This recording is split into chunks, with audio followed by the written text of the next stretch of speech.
This is the Crosman Icon. It's a PCP air rifle, and I've had a lot of problems with it.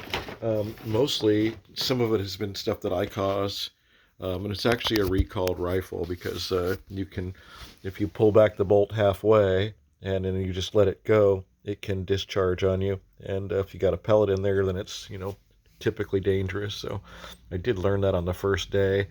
I didn't have an accident. It's just like I pulled the bolt back and let it go, and it's like, chow!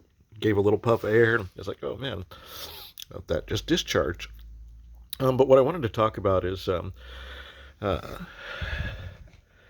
I've been shooting it for a while, and having trouble feeding pellets. Right to the point to where I was going to say, shit, maybe I could just only shoot slugs out of this thing, and then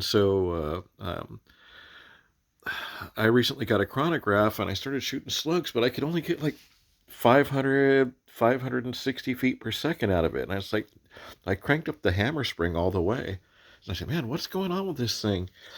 And so I examined it and took it apart and discovered that my O-ring inside the breech is completely gone. And I've been shooting it like that for a while, which explains why the pellets don't like to feed properly and why my FPS was so low. And so I got one on order. I found one on eBay. Honestly, the airgun companies, I won't name them, but the airgun companies weren't very helpful. I was kind of unimpressed with their chat. I asked them, if they knew what size or where I could get one, and they said, reach out to Benjamin. Well, Benjamin is Crossman, and Crossman's in China. As far as I can tell, you can't get spare parts anymore. I almost wonder if we're going to even be able to get barrels anymore. Maybe what's on the market is all there is. But on another note, so back to the Crossman 362. I mean, sorry, this isn't the 362C. This is the Crossman Icon PCP. So, it pumps up to 3,000 PSI. I got probably 2,000 in there right now, maybe 1,500. And it's a great rifle.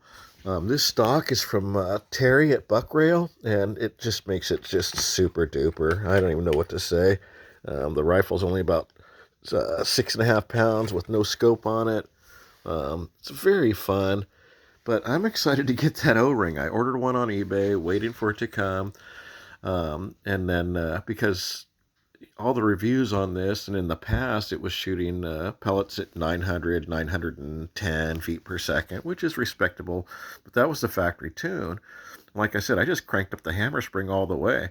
I sent it all the way in until you couldn't cock the rifle anymore. And then I backed it off until the sear started to catch, and then backed it off another half turn from that, just for uh, so I don't have any kind of a failures when I'm out in the mountains or doing something like that, because the you got to take the stock off in this configuration to be able to touch the hammer spring adjuster.